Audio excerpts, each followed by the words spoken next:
Oh, goodness sakes. Howdy, folks. Howdy. I about ran out of breath. I forgot to breathe in the middle of that. Sean Brock here with you. Please subscribe if you haven't done so. I would certainly appreciate it. You know, we've had a lot of great stuff come through. We've had some very nice vintage stuff here recently, of course, with the 36 D28. We had a 38 a few weeks ago. Rumor has it we got a 37 D18 on the way. And you don't want to miss any of that, so please subscribe if you wouldn't mind. I'd certainly appreciate it. And here is one that is going to be a first, and remember that you heard it here because it will be big. It will be very, very big. This is the first appearance from a young fella, buddy of mine, Joshua Young, McMinnville, Tennessee.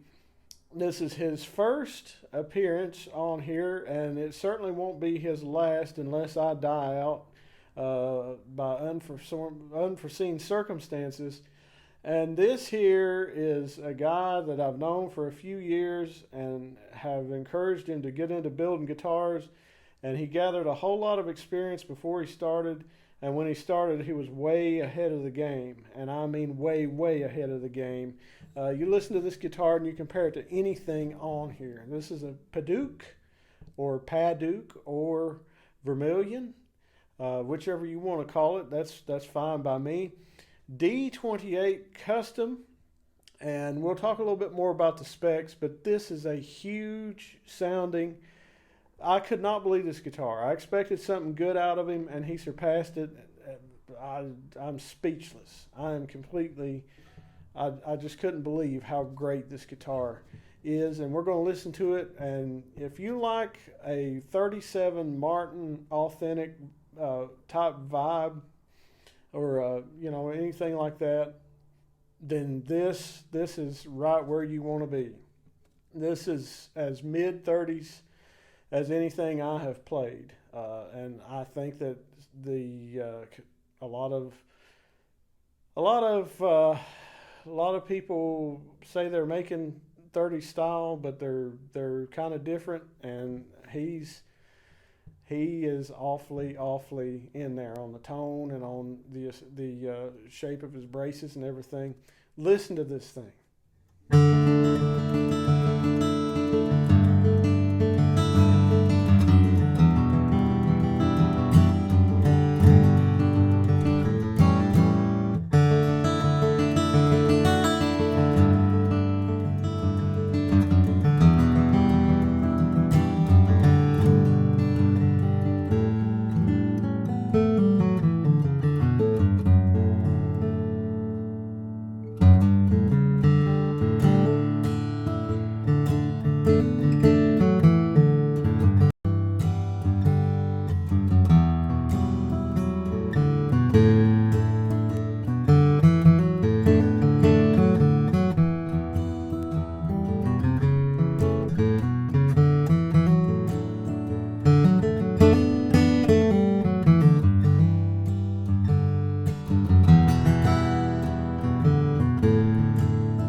Is that pretty? I'm not talking about my playing. I know where my playing's at. It's down yonder in the gutter just off this brand new sidewalk they ran by the house. This thing.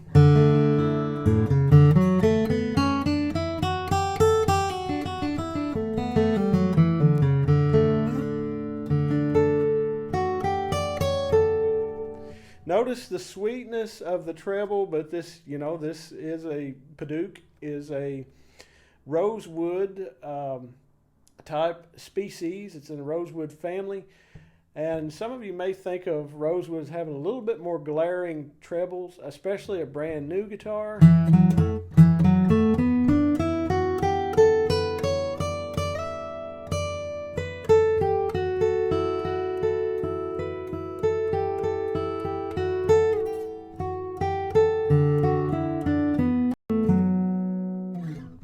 Not at all. These stick out real nice, but they're very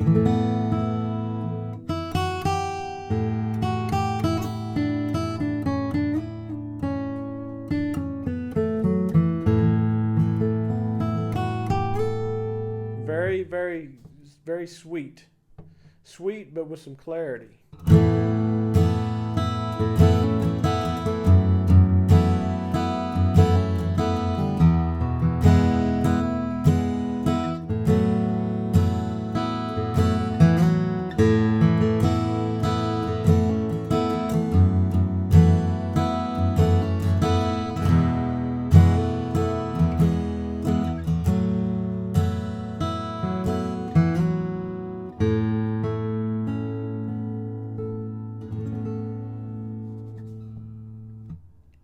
Check out the bass here.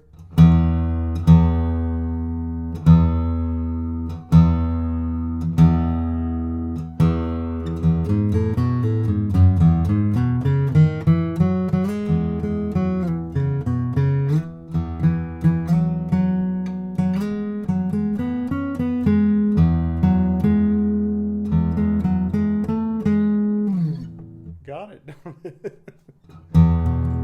But still, you got the clarity.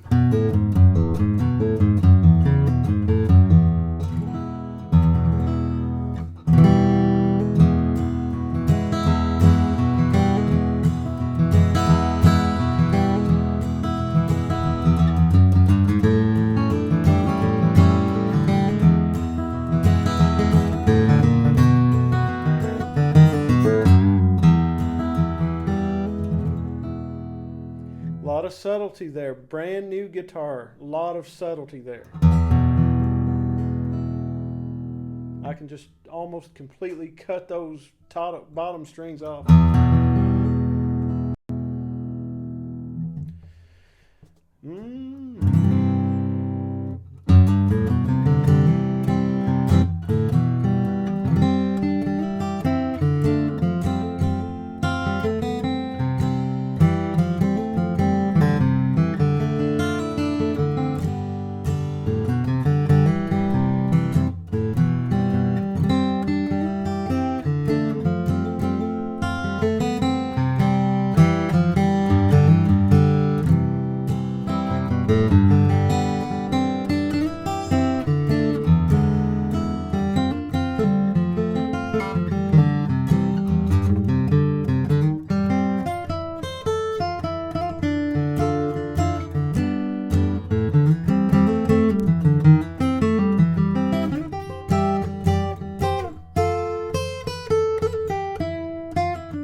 There is,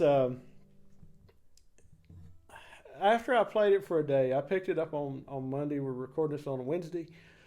And after I had played it some Tuesday, I said, he said, well, tell me the truth. What do you really think? And he said, well, how do you feel after you played it some? And I said, if there's a guy or a gal, if there's an individual who has built under 100 guitars that has made anything that comes up with this, I really don't know that I recall it.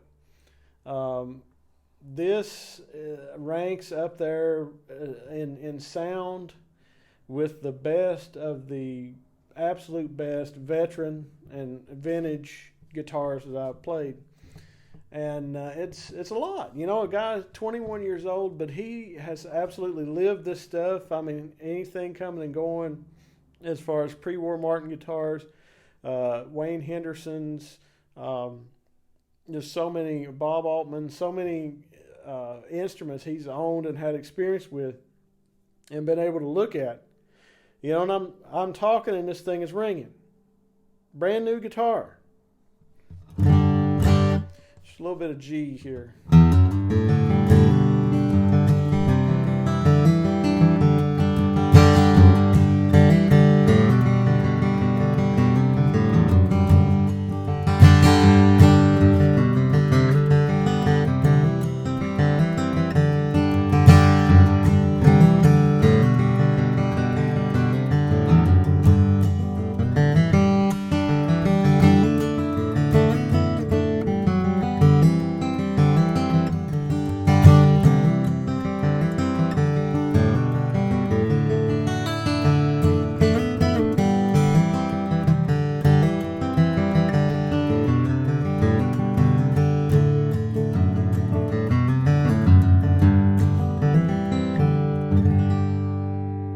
Grab the capo, and this thing is a beast with a capo. It is absolute beast with a capo. And we were discussing, what does Padauk, Vermilion, what is that? What does it sound like? You know, what do I think it sounds like? To me, and he had Joshua had a Mahogany, a D18, and a Madagascar, you know, all made in a similar, you know, just some of the aesthetics were different, but all forward shifted, scalloped 30s type guitars. And so we got to really be able to do some real good comparing. And there's attributes of Padauk that sound, it's kind of fallen between Brazilian and Cocobolo. It has, you know, Brazilian tends to have, you know, in a newer guitar, have a little bit of a glassy type thing that's introduced there, and Cocobolo tends to have a warmer type thing to me, especially in the bass. And this falls right kind of between them, I thought. Listen to the punch. I'm not hitting this guitar hard. I'm not hitting this guitar hard at all. So let's open her up a little bit of rhythm here.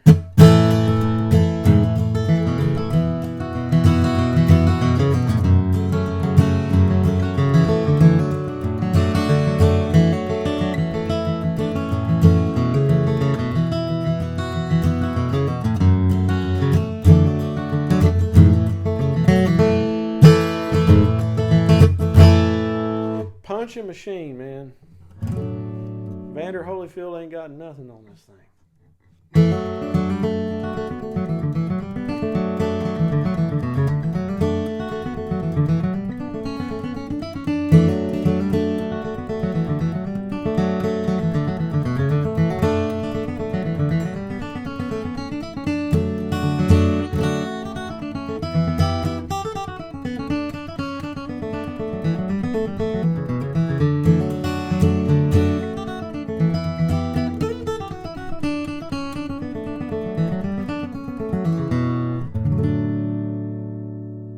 Again, subtleties.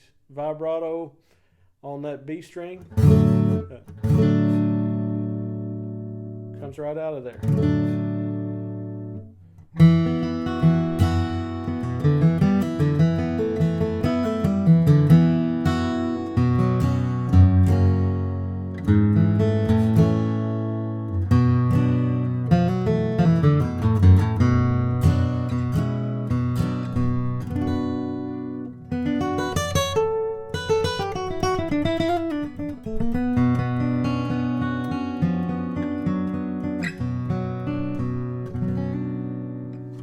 Beautiful, capable of very beautiful, lush sounds, capable of them dirty, you know, bluesier, kind of, you know, just real scrunchy. Capabilities are endless, very, very, very endless. Key of B flat. Check out the B flat.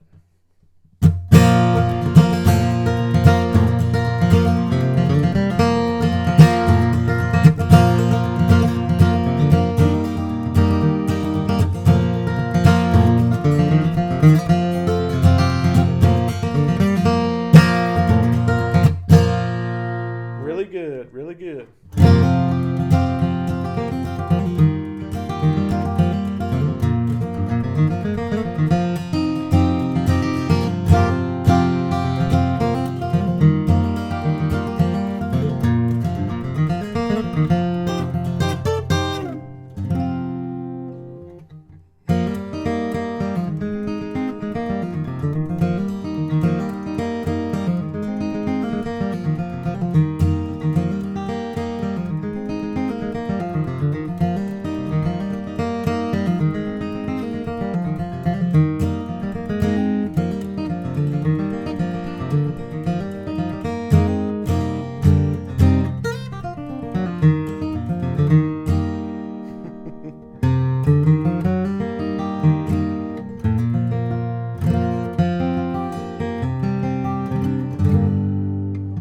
Just amazing how even it is already.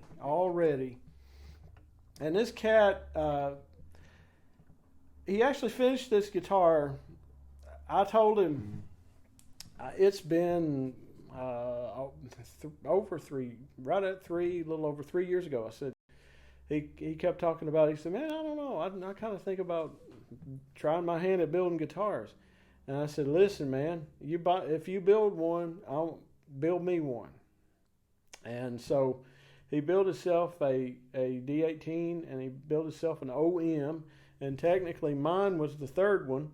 Well, in the meantime, he got a couple of orders, and he started working on those. And mine was done kind of later in June, and I was supposed to go ahead and get it, but I was moving, back to Kentucky. Well, he goes over to the Wayne Henderson Festival, and he just gets covered up. I mean, he's over there with the best of the best. A lot of really good makers set up over there, and so people can go around and try things and form their own opinions. And the dude gets orders. Next thing you know, he's got 12 guitars backed up.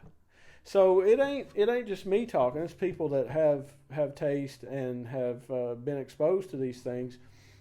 And man, oh man, was I surprised. I thought it would be good, but I didn't really think that it would be over the top. And everything I played was just over the top. Kia B.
He's gonna get a big head if I keep bragging on him.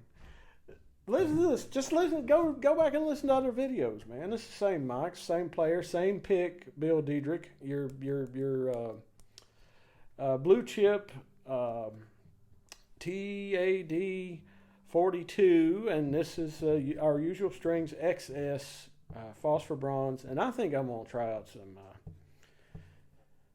80-20s on this, just see how it sounds. But this is our usual stuff, man. Go back and compare this to all the guitars we've had on here, people. Go back and listen to it.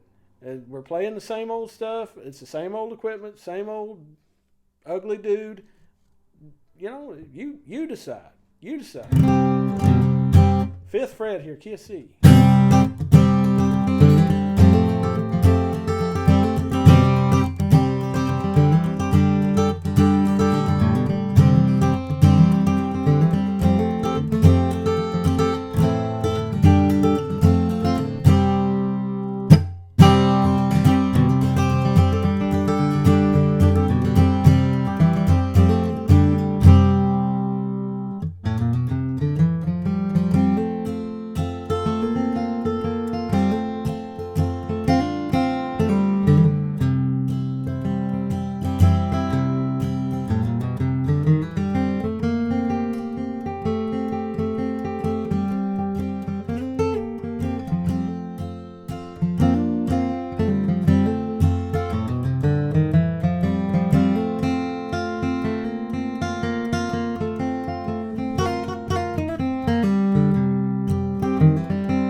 let's check some color right up here like we usually do.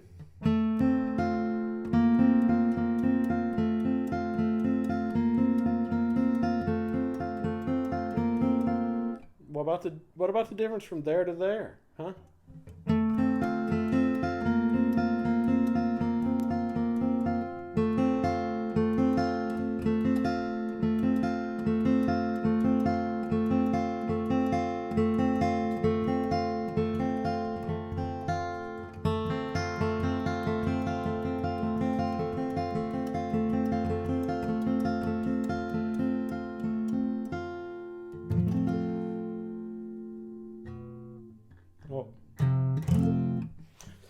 Okay, so the specs on this, and I will forget some. I want to tell you, he's got a website. That's in the description box. Website, phone number, email. Contact him if you are interested in pricing a guitar, having something built. The specs are numerous and extensive, and they are in the description box. He was kind enough to write them all out for us. So I'll cover some of the basics. Old style long saddle here, bone, solid pins, slotted bridge as you would expect on the 30s, forward shifted, scalloped with accurate shape, very accurate Martin 30s type shape, brace shape, not just somebody that throws some wood in there and says they model it after it. They don't. I've said that on here before. This is a North Carolina red spruce top that has the they call it Magnum Jr. A lot of people do, and there's several high-end builders that are using this and charging a pretty good upcharge for it, and it is really good. I played a couple of these guitars and a couple that had adirondack from Maine. And there's a little difference in tone. It's a matter of preference, but this is really good, powerful stuff. Very stiff, beautiful top, dark tortoise pickguard. Soundhole is a little larger. I want to say it's it's 2/20ths of an inch over 4. Okay, so it's not technically an enlarged Soundhole, but it's slightly larger, and no, that's not necessarily a standard. He does the 4-inch Soundhole. You got your gold fret wire there, and you've got your mahogany neck with a very accurate interpretation of a 30s neck.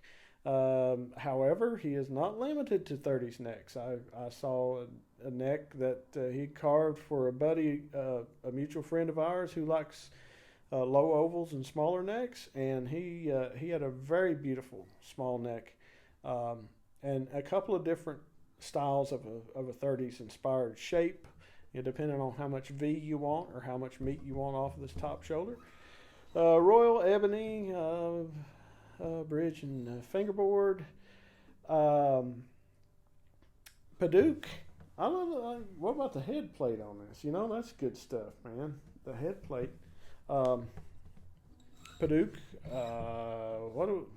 Goto with amber buttons, and that was my choice. He said, "What do you think about Gotos?" And I said, "I think they're good tuners, and I've got Waverly on just about everything I own. Let's do a set, and let's do a set that's just kind of different." And he said, "How about these amber buttons?" I said, "Okay." But mahogany neck, very, very good, lovely neck carve on this. You got your little space there at the bottom of the fingerboard that I really like. Bone nut, Padauk back inside. You saw the pictures, and just that orangish look. I love it. I absolutely love this wood. I've always thought, it was just really cool. Flame maple binding on this, very excellent job. No kind of gaps. Everything's shored up, extremely solid. You go and play some guitars, you kind of feel the binding, and you're like, oh, something happened here. So you're not getting that here. Very, very good. Strap button installed. I'm probably forgetting something very, very significant. So check that description box. And if you're interested in one of these, call Joshua Young or text him or email him. He's a very approachable person, and I'm blown away. It's been quite some time since we have had a new builder on that that we hadn't seen something by them. I mean, folks like Ken Hooper and Wayne Henderson and Jimmy Edmonds, and kind of the cream of the crop legends. We've had a lot of their stuff on, and I always get excited when we have someone who is brand new in the discussion. A Rufus Thames, a Joshua Young, a Nathan Wright, and a Nathan is actually down there real close to Joshua. They're good friends, do a lot of work together, and I know that Joshua drew some education and experience and hanging around at Nathan's shop, and Nathan helped him, getting started. They still help one another. They're friends, But this is tremendous. This is just far from my words can express how great these guitars are. And I'd encourage you to check out Joshua, check his webpage, and let him know if you've got some interest in talking about a guitar. And please subscribe as usual. I appreciate you all. God bless you. Take care.